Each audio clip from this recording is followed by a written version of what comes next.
À mon sens, on confond souvent l'amour et la fusion. Et beaucoup d'entre nous, à cause d'histoires qu'on nous a lues pendant l'enfance ou à cause de sensations qu'on a pu connaître par moments de notre vie, eh bien, on est en quête de cet amour intense qu'on assimile au coup de foudre, quelque part, ou à la passion.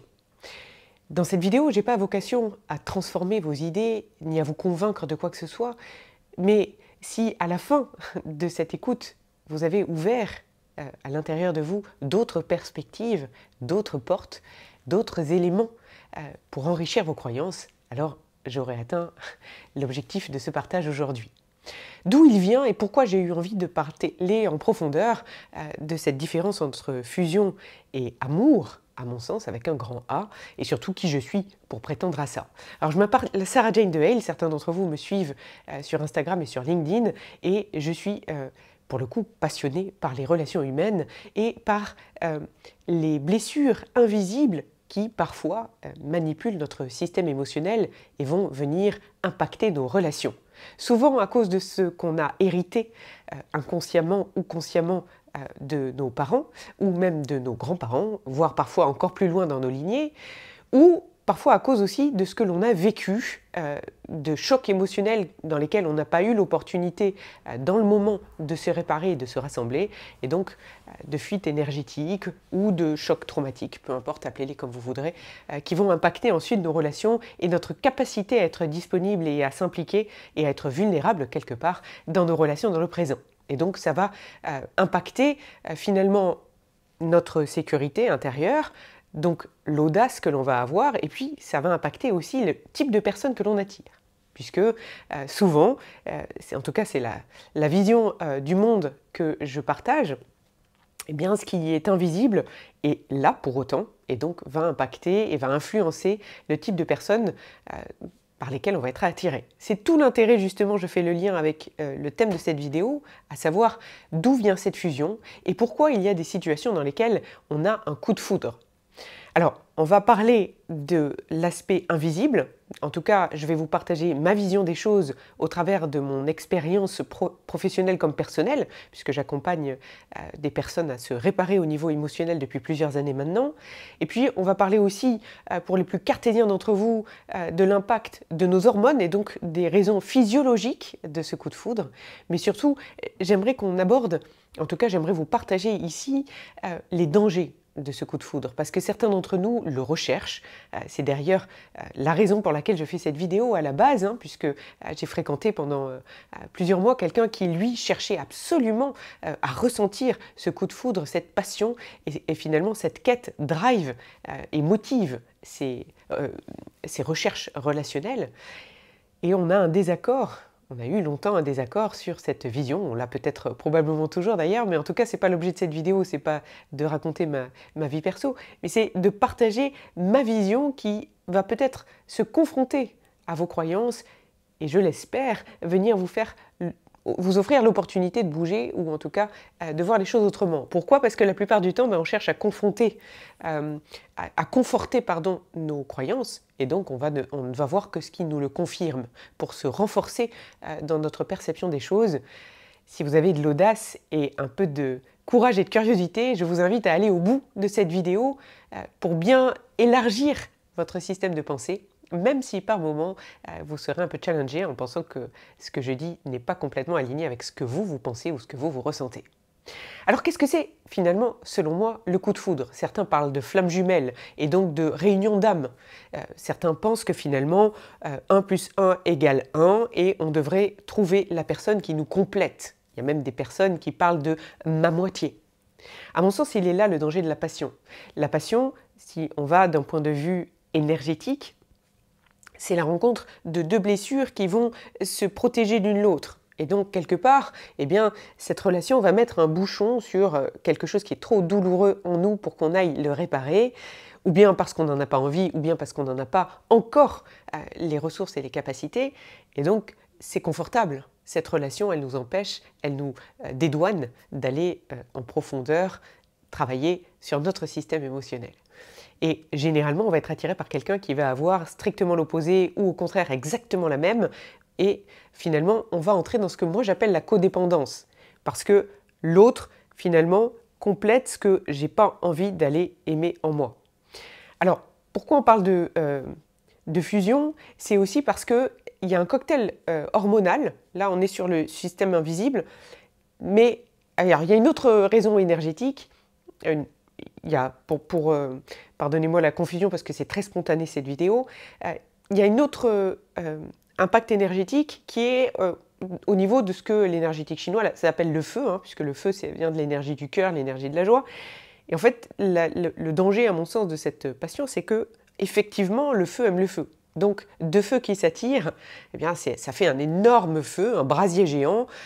Mais le danger, c'est que le feu brûle le feu. Donc un brasier géant, il va se consommer très très vite. C'est pour ça d'ailleurs que certains scientifiques, on va le voir juste après sur les hormones, disent qu'un coup de foudre, la passion réelle, elle va durer entre 1 an et 2 ans grand maximum. Elle ne va pas perdurer. C'est pour ça qu'il y a des personnes qui changent de relation continuellement, hein, un peu comme Beck Bédé, il disait que l'amour dure 3 ans. En fait, c'est la passion qui dure 3 ans, même moins d'ailleurs. Et donc finalement, quand on est amoureux de la passion, et pas vraiment de l'amour, eh bien on va chercher constamment à renouveler cette intensité en allant fusionner avec quelqu'un d'autre. Bref, et souvent c'est, à mon avis, le signe qu'on n'a pas été réparé en nous et qu'on n'est pas vraiment libre. On va en parler juste après. Et l'autre élément énergétique qui est intéressant, c'est que notre système émotionnel, à mon sens, il est plutôt bien fait et il vise à ce qu'on aille se réparer. Et c'est pour ça qu'on va rencontrer parfois aussi des schémas qui sont douloureux. Et les relations ne sont pas nécessairement toxiques, elles sont douloureuses parce que leur objectif est de venir justement nous mettre à genoux pour qu'on prenne le temps d'aller nous réparer. Les personnes que j'accompagne au quotidien dans mon programme de libération, ce sont des personnes qui ont souvent, à un moment donné, tellement traversé le mur ou tellement touché le mur dans leur relation qu'elles n'ont pas d'autre choix que de se dire il est temps là que j'aille travailler en moi et que j'aille récupérer du pouvoir et des clés pour développer ma sécurité et ma liberté à l'intérieur de moi, et non plus sans arrêt donner les clés de mon système à l'extérieur. Et cette loi énergétique, elle est bien faite, c'est-à-dire que tant que je n'ai pas été vraiment ouvrir le capot de mon système émotionnel, eh bien la vie m'envoie à vivre sans arrêt le même schéma, et généralement de plus en plus fort, en se disant, à un moment donné, c'est pas possible. Il va avoir assez mal et il va prendre soin de lui. Ou elle va en avoir marre de vivre ça et elle va commencer à rechercher une solution pour trouver le pouvoir en elle. Donc ça, c'est tout ce qui nous dépasse parce que c'est invisible. Et donc, évidemment, pour les plus cartésiens d'entre nous, c'est difficile. Et souvent, la plupart d'entre nous, et je n'échappe pas à la règle, hein, pendant des années, j'ai cherché des solutions sur des divans. Ou dans mon esprit, à l'intérieur, dans mon mental puissant. À me dire que forcément les clés étaient en moi et donc je faisais travailler mon logos et je cherchais à comprendre, ce qui à mon sens, bien entendu, est une immense perte de temps. La compréhension, on ne peut vraiment la trouver que dans un second temps. En tout cas, c'est ma vision aujourd'hui, maintenant que je suis sur une rive dans laquelle je suis beaucoup plus en paix. On n'est pas là pour parler de moi, on est là pour parler de la différence entre la fusion et l'amour. La fusion, c'est ce qui va amener la dépendance. Et beaucoup de personnes qui me suivent souffrent de cette dépendance affective qui est un symptôme. Pourquoi? Et j'y viens. La fusion, alors, on va quand même répondre pour les plus cartésiens d'entre vous au côté hormonal. Alors, il y a 3 hormones. Il y en a une, je prends mes notes parce que j'arrive jamais à prononcer le nom, c'est la phényléthylamine. Hein. Bon, généralement, je dis PEA. Donc, pour les scientifiques, ça, c'est l'hormone qui crée finalement l'euphorie. C'est un peu une sorte d'amphétamine naturelle qui crée cette espèce d'euphorie que l'on va ressentir avec l'autre et donc qui fait qu'on en a envie encore et encore. Il va y avoir aussi l'oxytocine, hein, communément appelée l'hormone de l'attachement, et puis la dopamine, qui est l'hormone du plaisir. Et plus je suis avec cette personne que je convoite, ou finalement je la désire et je ne suis pas encore en relation avec cette personne, donc à chaque fois que je la vois ou à chaque fois que je suppute que je vais peut-être la croiser, ça me crée de la dopamine. Ça, c'est l'hormone du plaisir que l'on va avoir aussi pour certains plaisirs alimentaires, mais pour certaines récompenses aussi au niveau professionnel. Donc ce cocktail-là, il est franchement agréable, hein, on ne va pas se mentir, il nous amène quelque part à être un peu un avatar de nous-mêmes, et donc on est aveugle dans cette relation. On ne voit pas vraiment qui est l'autre. Et c'est pour ça qu'il y en a qui disent « je suis tombé amoureux au premier regard ». Mais vous êtes tombé amoureux de quoi au premier regard? Parce que l'autre, vous ne le connaissez pas. Donc est-ce que, philosophiquement, on peut vraiment imaginer que deux âmes se rencontrent et se retrouvent et je laisse les plus romantiques d'entre eux garder cette vision-là, évidemment, mais je ne dis pas qu'une part de moi ne va pas la garder, cette vision. Pour autant, je ne suis pas là pour venir nourrir le rêve, je ne suis pas un coach Friedan qui est là pour vous dire « attendez, j'ai une méthode géniale qui va vous permettre de rencontrer l'amour passion et de vivre heureux jusqu'à la fin des temps dans un amour puissant et intense » et vous expliquer comment rentrer en séduction. Ce n'est pas du tout ma philosophie ni qui je suis. Et probablement d'ailleurs que je ne vais pas vous donner des réponses claires parce que je suis profondément convaincue que nos réponses, elles sont uniques et on va les construire à l'intérieur de nous. Je suis là pour ouvrir et pour vraiment vous questionner. Est-ce que vous pensez qu'on peut aimer quelqu'un qu'on ne connaît pas? Et c'est souvent la première crise du couple passionnel, c'est quand au bout de quelques mois, eh bien, on va commencer à rencontrer et à découvrir qui est cet autre. Et là, on va se dire, mais pourquoi je suis là? Et c'est la première crise qu'on va rencontrer. Et ça va m'amener d'ailleurs à aller un peu plus loin ensuite sur la philosophie du couple. Je voudrais d'abord le mettre en contraste avec ce que ce serait l'amour en face. Puisque vous allez me dire, bah oui, mais c'est ce qui permet de supporter un autre humain. C'est toutes ces hormones-là, parce que ça nous fait du bien. Et sinon, à quoi bon? On est bien mieux chez soi, on est bien mieux tranquille à se dire, je peux dormir au milieu du lit, je n'ai pas besoin de quelqu'un pour me dire ce que je vais regarder à la télé ou quel livre je vais lire. Je peux rester dans mes pensées. Et donc finalement, si ce n'est pas pour quelque chose de mieux, de plus stimulant, de plus énergisant, pourquoi aller m'associer à un autre humain quelque part? Eh bien, c'est là où, à mon sens, on va avoir en face, et le match est assez inégal, on va avoir en face ce que j'appelle l'amour avec un grand A. Ce que Dolto va appeler l'amour oblatif, ou finalement Spinoza va appeler l'amour inconditionnel. C'est très philosophique, pour autant, après le chemin que j'ai fait dans la réparation de mes blessures invisibles, et avec la confirmation aussi de clients qui sortent de mon programme, je peux dire que c'est quelque chose qui devient beaucoup plus concret qu'on ne le croit quand on est de l'autre côté et qu'on a cessé d'être manipulé par toutes les souffrances et toutes les blessures de notre passé, de notre enfance, de nos liens intergénérationnels et de nos systèmes énergétiques qui sont en carence. Parce que finalement, la fusion, elle vise justement à nous faire croire qu'on n'est pas capable d'être complet tout seul. Et donc, vous allez le voir, moi, ce que je reproche finalement à cette passion, à cet amour intense, c'est que le monde autour n'existe pas. Vous voyez des gens qui finalement ne résonnent qu'avec l'autre. Vous les invitez, ils viennent avec leur conjoint, alors que vous les avez invités tout seuls, mais pour eux, c'est évident qu'ils font rien sans l'autre. Ils vont se mettre finalement en autarcie, et puis progressivement, on les voit presque plus. Ce sont des personnes qui vont, à mon sens, au risque de développer certains dangers qui vont être justement le danger de cette coupure avec les autres, qui petit à petit vont s'éloigner aussi d'eux par dépit. Il y a le risque de la dépendance, c'est-à-dire que s'il y a le moindre risque que je sente que je vais perdre l'autre, je vais rentrer dans des crises de stress très très intenses, des angoisses immenses, de l'ordre de la carence pour celui qui est drogué et qui serait en manque de sa dose. On est vraiment dans les mêmes. Ce qui va entraîner ensuite d'autres symptômes comme celui de la jalousie, puisque j'ai très très peur que quelqu'un puisse prendre l'objet de la source même de mon bonheur, puisque la source de mon bonheur est extérieure à moi.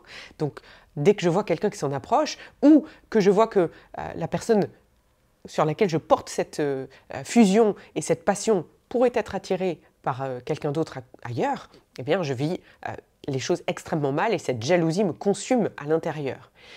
Il y a aussi la possessivité. C'est-à-dire j'ai besoin que l'autre m'appartienne. Et quelque part, c'est un peu ce que dit Jean-Jacques Goldman dans sa chanson de « Sache que je ».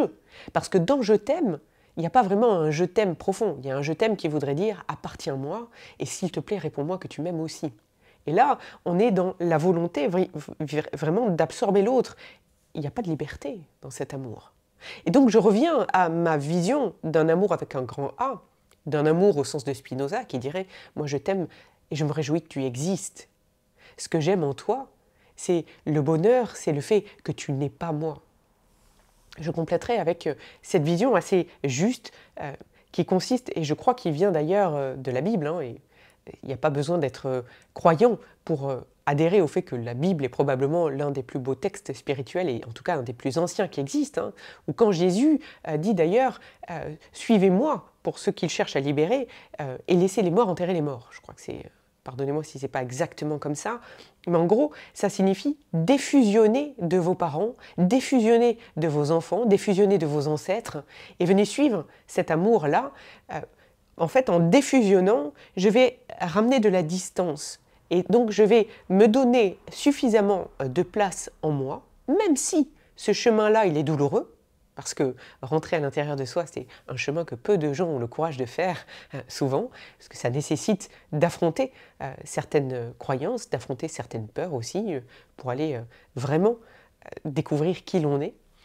Eh bien, quand je m'autorise cette distance-là, et que je fais ce chemin vers ce que j'appelle vraiment la liberté, cette grande liberté-là, d'être soi, eh bien, ça va me donner la possibilité aussi de mettre de la distance avec l'autre. Une distance qui n'est pas forcément immense, parce qu'aller s'enfermer dans les forêts ou dans les montagnes de l'Himalaya, ok, on va retrouver de la liberté et de l'indépendance, mais c'est pas vraiment ça, à mon sens, la liberté.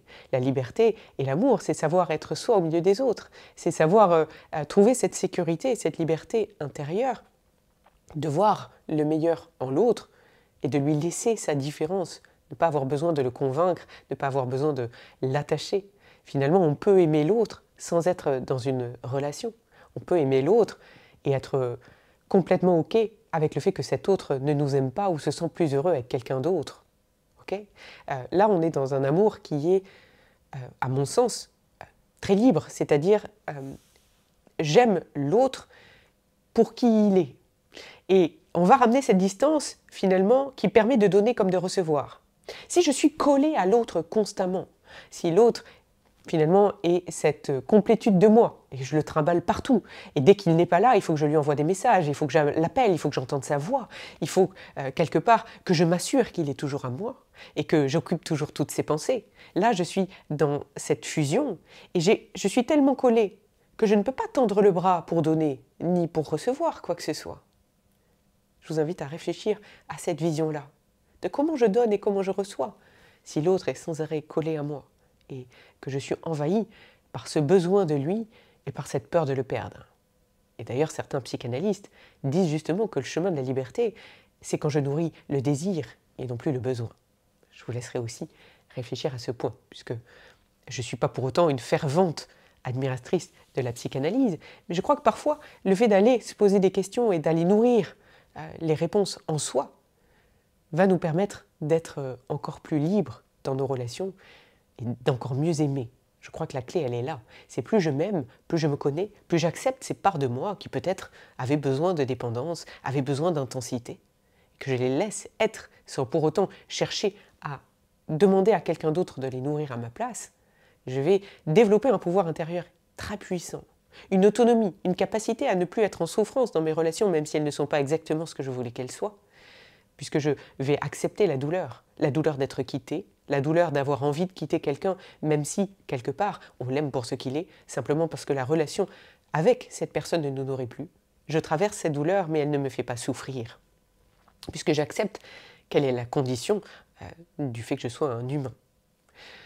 Alors, j'ai ouvert beaucoup de sujets. L'idée n'est pas non plus de faire une vidéo immense. Pour autant, c'était vraiment la fusion, pour moi, si je résume, c'est être guidé par son système énergétique, être la marionnette de notre système émotionnel, de notre système hormonal aussi, et donc physiologique, et je vais aller chercher constamment chez l'autre ce sentiment d'exister, ce sentiment d'être complet. Et j'ai même entendu des personnes parfois me dire, entre mes enfants et mon conjoint, si l'un des deux devait mourir, je choisirais mon conjoint. On voit vraiment dans ces moments-là qu'on est dans une dépendance qui est extrême. Est-ce que vous pensez vraiment que ça, c'est de l'amour? Est-ce que l'amour est vraiment aveugle? Ça, je vous laisse décider de cette question. Pour autant, souvent on s'aperçoit que la vie au quotidien rend la vue assez vite et qu'on se demande un peu pourquoi on était là. Et c'est là que va entrer en jeu l'amour avec un grand A. Alors, bien évidemment, il y aura peut-être des phases avec un amour, un petit A, qui va être de la communication et de la rencontre. Et là, on va commencer à se demander, est-ce que je suis là par choix? Est-ce que je pars parce que finalement il n'y a plus cette fusion et que j'ai la sensation de m'être trompé? Ou est-ce qu'en fait j'ai envie de rencontrer l'autre? Et donc de redevenir pouvoir de cet amour. Et se dire que finalement il y a des personnes pour lesquelles on est attiré, il n'y a peut-être pas ce feu-là, mais il va y avoir plein de gradations de l'amour. Est-ce que je vais arriver en rencontrant l'autre, en le laissant finalement me faire bouger, comme dirait Charles Pépin dans une de ses partages sur la rencontre avec l'autre, c'est-à-dire est-ce que j'accepte qu'avec l'autre, j'élargis mon champ de vision, je change mes croyances, je découvre des parts de moi que je ne connaissais pas. Là, je suis vraiment dans la rencontre avec l'autre pour qui il est, pas pour ce que j'ai envie qu'il soit ou pas pour l'image que j'ai envie qu'il me renvoie de moi. Et je le laisse être comme une entité.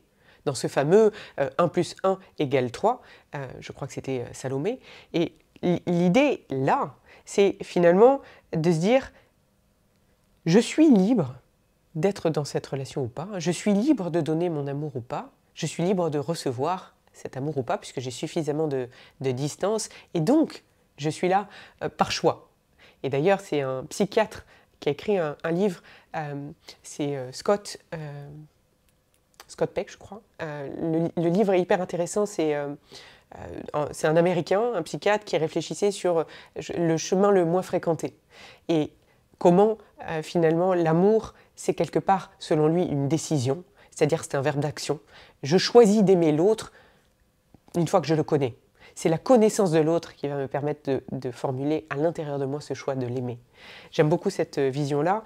Alors, je terminerai avec là, pour ne pas ouvrir trop de fenêtres en vous, mais simplement vous offrir cette possibilité-là de vous dire, est-ce que si vous êtes en train de souffrir d'un manque de coup de foudre, en vous disant je cherche ça pour me sentir complet, si vous êtes en train de souffrir d'un feu qui vous brûle, qui vous consume, si vous êtes en train de souffrir d'une dépendance à quelqu'un ou de la sensation d'être sans arrêt dépendant de l'amour des autres, peut-être vous offrir la possibilité d'aller vous aventurer sur ce chemin-là, sur ce chemin de l'amour avec un grand A, de l'amour choisi, de l'amour qui se construit en allant rencontrer l'autre pour qui il est, en se demandant constamment est-ce que cette relation me nourrit, est-ce que cette relation m'apporte, est-ce que j'arrive à y communiquer mes besoins sans me sentir menacé, est-ce que j'arrive à m'ouvrir avec vulnérabilité dans ce lien pour oser aller à la rencontre d'autres parts de moi encore plus enfouies et finalement venir sublimer mes blessures avec l'autre et permettre à l'autre de s'agrandir aussi.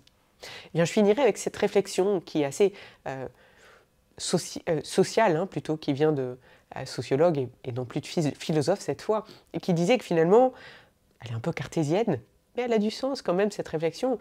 Ben, on aurait besoin finalement de 4 partenaires au cours de notre vie. Une première pour nous permettre de découvrir ce que c'est que la vie à deux, une autre pour nous permettre de reproduire l'espèce humaine, une troisième dans laquelle on irait mieux se connaître et apprendre à s'épanouir et à être heureux, et une quatrième qui nous permettrait de nous accompagner vers la fin de cette vie. Et la question avec laquelle je vous laisserai aujourd'hui, c'est est-ce que pour réaliser ces 4 étapes de relations amoureuses, nous aurons besoin de 1, 2, 3 ou 4 pour certains partenaires, ou est-ce que nous arriverons avec la ou la bonne personne ou la personne que nous allons choisir, transformer toutes ces étapes et transformer la relation pour la faire grandir.